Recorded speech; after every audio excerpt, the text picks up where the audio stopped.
नमस्कार दोस्तों, 8 PM में आपका स्वागत है। मैं हूं आपका दोस्त धर्मेंद्र कुमारी। आइए चर्चा करते हैं उन खबरों पे जो हम सब की जिंदगी को प्रभावित करने वाली हैं।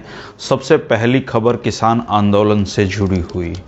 दोस्तों, आज जो किसान मोर्चा है उसका जो ट्विटर अकाउंट है उसको सस्पेंड कर दिया गया है। बाकी कई सारी दिक्कतें हैं। जो बॉर्डर पर इंटरनेट सेवाएं हैं वो 2 फरवरी तक बाधित रखी गई हैं। इसके अलावा अगर वहाँ पे पुलिस की तैयारियां देखी जाएं तो वो तैयारियां इतनी बड़ी हैं कि लोग सोशल मीडिया पर दिल्ली पुलिस का ये कहकर मजाक उड़ाने लगे हैं कि ऐसी तैयारियां चीन बॉर्डर पे की जाएं तो बेहतर होगा। मैं कोशिश करूंगा वीडियो के माध्यम से आपको दिखाया जाए कि कैसी तैयारियां वहाँ पे चल रही हैं। आप देख सकते हैं वीडियो में कि किस तरह से पुलिस वहाँ पे मजबूत बैरिकेडिंग कर रही है। इसके अलावा टिकरी बॉर्डर पर जो मंच बना हुआ उसके ठीक पीछे जो सड़क है वो पुलिस ने खोद दी है। 2 फुट से ज़्यादा की चौड़ाई वाली गहरी खाई वहाँ पे खोद दी गई है। पुलिस का कहना है कि 26 जनवरी से उन्होंने सबक लिया है और ये खाई खोदी गई है। इसके अलावा नुकीले जो बैरिकेड्स हैं, ऐसा लग रहा है जैसे यहाँ पे कोई युद्ध होने वाला है। इस तरह के बैरिकेड्स भी पुलिस बना रही है। पक्के बैरिकेड्स भी पुलिस बना रही है। उनके फ़ोटो आप साइड में देख सकते हैं। आपको अंदाज़ा लग जाएगा कि किस तरह की वहाँ पे तैयारियाँ हो रही हैं। इसके अलावा गाजीपुर का एक बॉर्डर का वीडियो आपने देखा हो, वहाँ पे जो स्थानीय रास्ते हैं उनको भी पुलिस ने बंद कर दिया है। इससे स्थानीय लोगों की दिक्कतें बढ़ गई हैं। वहीं आंदोलन स्थल पर जुटे हुए लोगों का कहना है कि ऐसा जानबूझकर किया जा रहा है ताकि स्थानीय लोगों को आंदोलनकारी प्रदर्शनकारी किसानों के खिलाफ भड़काया जा सके।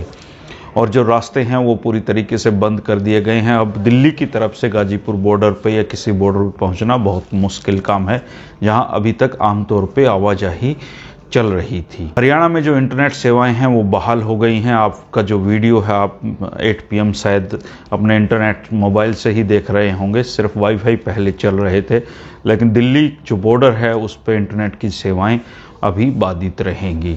इसके अलावा दोस्तों, जो हरियाणा के पत्रकार हैं मनदीप पुनिया, उनकी आज जमानत याचिका पर जो सुनवाई हो रही थी उसको कल दोपहर तक टाल दिया गया है। यानी कि कल दोपहर बाद ही उनकी जमानत के संबंध में कोई बातचीत हो पाएगी। फिलहाल उन्हें जेल में ही रहना पड़ेगा। उनके लिए बहुत सारे सोशल मीडिया पे कैंपेन चले हैं। इतना जन समर्थन एक पत्रकार को पहली बार मिलता हुआ दिखाई दे रहा है, वो भी उस समय में जब राजदीप सरदेसाई जैसे बड़े बड़े लोगों पे FIR दर्ज हुई हैं, लेकिन कोई उनकी बात भी नहीं कर रहा है। लेकिन एक छोटे से पत्रकार, एक कस्बे के एक छोटे से गांव से आने वाले पत्रकार ने किसानों के दिल में इतनी बड़ी जगह बनाई है कि सोशल मीडिया पे वो ट्रेंड कर रहा है। ये बहुत बड़ी बात है और सरकार के लिए आंखें खोलने वाली भी ये बात है। दोस्तों, आज बजट आ चुका है। बजट की जो मुख्य बातें वो जो है वो आप सुबह से सुन रहे होंगे, चैनलों पे चल रहा है, कल सारे अखबार भी भरे हुए होंगे। 2-3 मोटी बातें हैं कि जो टैक्स की जो सीमा है वो पहले जैसी है, उसमें कोई बदलाव नहीं किया गया है। और इसके अलावा जो खेती से जुड़ी हुई काफ़ी घोषणाएं इस बजट में की गई हैं और जो किसानों की आमदनी है दोगुनी करने की बात कही गई है। दोस्तों, केंद्र का जो बजट आया है उसके संबंध में मैं 2 लोगों की बात आपको सुनाना चाहता हूं, बताना चाहता हूं। पहली बात मैं बताना चाहता हूं ओम प्रकाश धनखड़ जी की, जो प्रदेश के भारतीय जनता पार्टी के अध्यक्ष हैं। स्वामीनाथन आयोग की रिपोर्टों को लागू करवाने के लिए उन्होंने कपड़े निकालकर कभी प्रदर्शन भी किया था। वो 5 साल कृषि मंत्री रहे हैं और किसान मोर्चा में उनका बहुत बड़ा काम है और वो खुद को बहुत बड़े किसान नेता भी मानते हैं और किसानों के हित में कहते हैं कि उन्होंने बहुत काम किया है। उनका बजट पे क्या कहना है, एक बार आप ये जरूर पढ़ने सुनने लायक बात है, ताकि पता लगता रहे कि पक्ष और विपक्ष का विजन क्या है, क्या कह रहे हैं। धनखड़ जी जो हैं, धनखड़ जी कह रहे हैं कि ये जो बजट है ये आमजन के सपने और आशाओं को पूरा करने वाला बजट है। इसमें MSP और मंडियों खत्म करने का दुष्प्रचार करने वालों को बजट में कड़ा जवाब दिया गया है और बजट में 50% लागत मूल्य पर लाभ देना सुनिश्चित किया गया है, ऐसा ओम प्रकाश धनखड़ जी का कहना है। ओम प्रकाश धनखड़ जी ने कहा है कि MSP और मंडियां खत्म करने का दुष्प्रचार करने वाले विपक्ष को करारा जवाब देते हुए बजट में 50% लागत मूल्य पर लाभ लेना सुनिश्चित किया गया है। बजट आम आदमी के सपने को साकार करने और आमजन की आशाओं को पूरा करता है, ऐसा ओम प्रकाश धनखड़ जी ने कहा है। ओम प्रकाश धनखड़ जी ने कहा है कि 5000 करोड़ का आवंटन माइक्रो इरिगेशन के लिए किया गया है। 1000 मंडियों को ई-नाम से जोड़ा जा रहा है। मंडियां इंटरनेट से जुड़ेंगी। APMC को एग्री इंडिया फंड से जोड़ा जाएगा। कपास की 10% कस्टम ड्यूटी बढ़ाई गई है, जिससे हमारे घरेलू किसानों को फायदा होगा। धनखड़ ने कहा कि एपीएमसी को एग्री इंफ्रा फंड से जोड़ा जाएगा। वहीं फार्म क्रेडिट के लिए 16.5 लाख करोड़ रुपए हैं। सरकार किसानों की उपज खरीदने पर भी जोर देगी। बजट में धान की खेती करने वाले किसानों को बड़ा तोहफा देते हुए 1.7 लाख करोड़ रुपए की धनराशि किसानों को भुगतान करने की घोषणा की है, ऐसा धनखड़ जी का कहना है। हरियाणा के एक दूसरे नेता है, हालांकि वो राष्ट्रीय जो मुद्दे हैं उन पर बातचीत करते हैं, लेकिन कृषि चूंकि अब सबसे ज़्यादा गंभीर मुद्दा है, इसलिए रणदीप सुरजेवाला की जो ट्वीट है वो मैं आपको पढ़ के सुना रहा हूं, ताकि आपको पता लग जाए कि उन्होंने इस बजट पे क्या कहा है। रणदीप सुरजेवाला जी का कहना है कि खेती और किसान की अनदेखी लगातार जारी है। खेती का बजट 6% घटाया गया है। पीएम किसान सम्मान का बजट 13% घटाया गया है। मार्केट इंटरवेंशन स्कीम MIS-PSS का बजट 25% तक घटा दिया है। न काले कानून खत्म किए गए, न खेती पर GST खत्म हुई है और न डीजल की कीमतें कम हुई है। उनका कृषि के बारे में ये कहना है। तो आप तुलना करें, मोदी सरकार का ये बजट अगर उसका एक शब्द में सार, जैसा चिदम्बरम साहब ने कहा, कहें तो इस बजट का नाम है धोखेबाज बजट। ये बजट का सार है धोखा, ये धोखे पर आधारित है। हरियाणा के ही एक दूसरे नेता हैं योगेंद्र यादव जी, उन्होंने भी बजट पे काफ़ी कुछ बोला है। हालांकि हरियाणा में ही उनके बहुत सारे विरोधी मिल जाएंगे, लेकिन योगेंद्र यादव की समझ पर कोई सवाल नहीं उठाया जा सकता है। उन्होंने बजट पे अपनी प्रतिक्रिया दी है, उसके मुख्य अंश भी आप सुन लें। गांव देहात किसान के लिए क्या हुआ, इसकी चर्चा नहीं है, लेकिन हमने कहा था कि हम इस पे फोकस करेंगे। जैसा मैंने बताया, पिछले 5 साल से हर साल हम बजट देखते हैं और बजट में किसान के लिए क्या है, किसान का बजट ये क्या है, इसके बारे में आपको बताते हैं। आपको ध्यान होगा, सुबह जब मैं आपसे बात कर रहा था तो मैंने कहा था बजट के डायलॉग मत देखिएगा, बजट के आंकड़े देखिए, और आंकड़े में भी इधर उधर आए बाएं आंकड़े मत देखिएगा, एलोकेशन देखिएगा, यानी कि किस मद में कितना पैसा आवंटित किया गया। बजट ये है, बाकी सब इधर उधर की बातें, और वो देखेंगे तो आपको हैरानी होगी।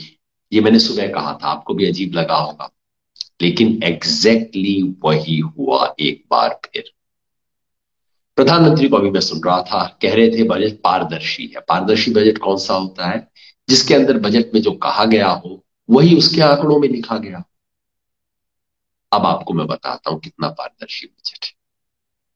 हमारी वित्त मंत्री कहती हैं, प्रधानमंत्री ने कहा ये कृषि को आगे ले जाने वाला बजट है, किसानों की आमदनी दोगुना करने वाला बजट है। शायद इनको लगता है कि बस बोलते जाओ, कोई देखने वाला तो है नहीं। मैंने एक बात कही थी ना, मैंने कहा था किसानों की आय दोगुनी करने की जो कोई भी बात करे, उससे पलट के बस एक छोटी सी बात पूछ लीजिए कि जी घोषणा किए हुए आपको 5 साल हो गए, आपने कहा था 6 साल में आप दोगुनी करेंगे, अब तक कितना हुआ?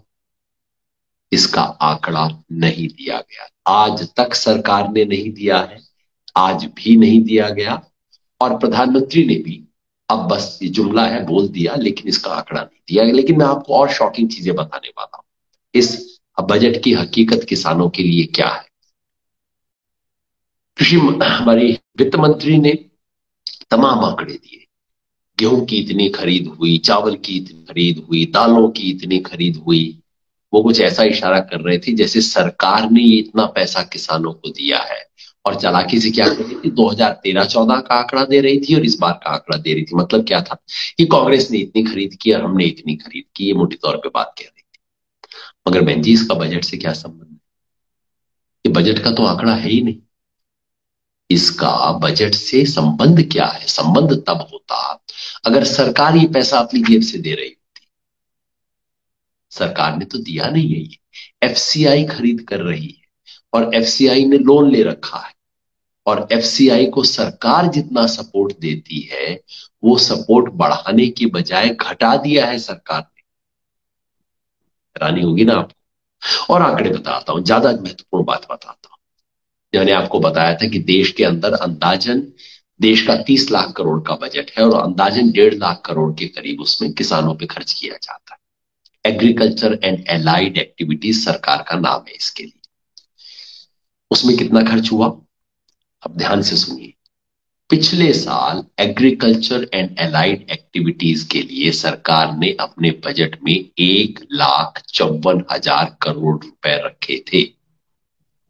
इस साल कितने रखे, ध्यान से सुन लीजिए। इस साल रखे 1,48,000 करोड़ रुपया, मतलब कि एग्रीकल्चर का बजट घट गया है। जी हां, तमाम चर्चा के बीच, तमाम बातों के बीच, अन्नदाता, किसान, ये वो सब बातों के बीच हकीकत ये है कि एग्रीकल्चर के ऊपर सरकार ने अपना बजट इस बार घटा दिया है। और घटाया किस किस चीज पे है? पीएम किसान जो सरकार की योजना है, सबसे बड़ी योजना जिसे सरकार जिसका नाम लेते हुए थकती नहीं है, उस योजना में पिछले साल 75,000 करोड़ रुपए रखे गए थे। इस साल उसे घटा के 65,000 करोड़ रुपए कर दिया है।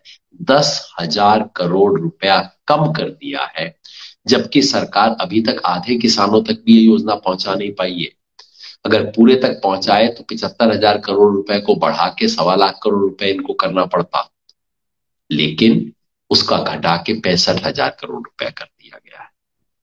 पीएम आशा एक दूसरी स्कीम है, जिस स्कीम के जरिए किसानों को एमएसपी मिल सके, प्रोक्योरमेंट में सरकार मदद कर सके, इसका पैसा बताया जाता है। वो पैसा कितना था?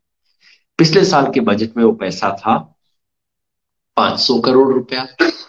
मजाक है, भारत सरकार किसानों को एमएसपी दिलवाने के लिए 500 करोड़ रुपए का प्रावधान करेगी, इससे बड़ा मजाक नहीं हो सकता।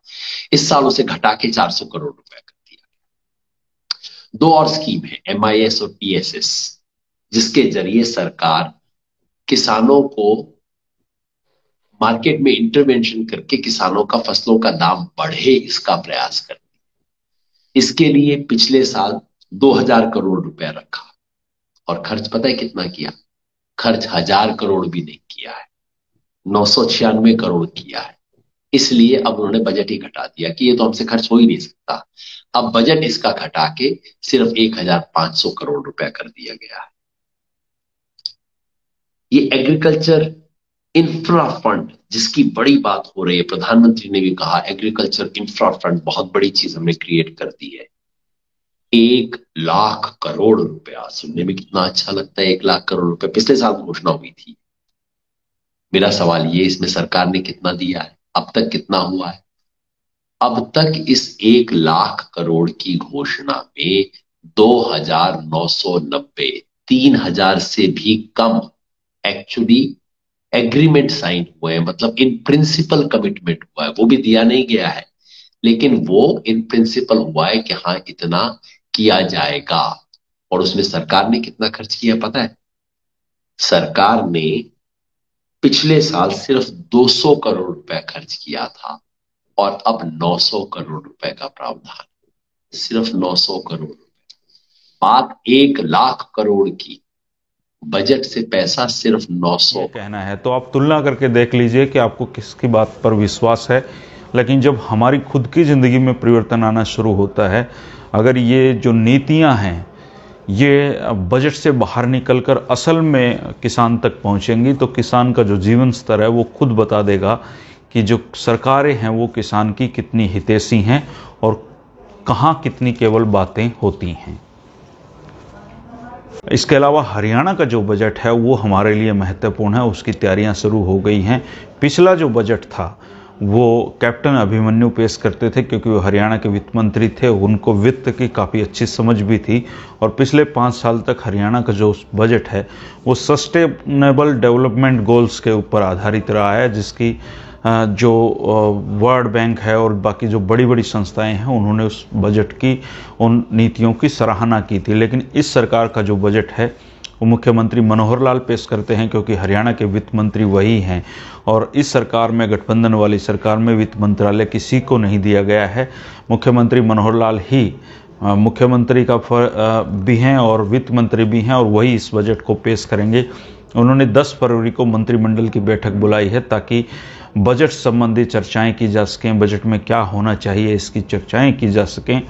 इसके अलावा ये जो बजट है हरियाणा का, ये या तो फरवरी के लास्ट में आने की उम्मीद है या मार्च के फर्स्ट वीक में आने की उम्मीद है। हालांकि एक कमेटी होती है बजट संबंधी, वो तय करती है कि कब ये बजट आएगा, लेकिन फरवरी के लास्ट में या मार्च के पहले हफ्ते में हरियाणा का बजट आ सकता है और इस बजट पर भी कोरोना इफेक्ट्स और बाकी चीज़ें देखने को मिल सकती हैं।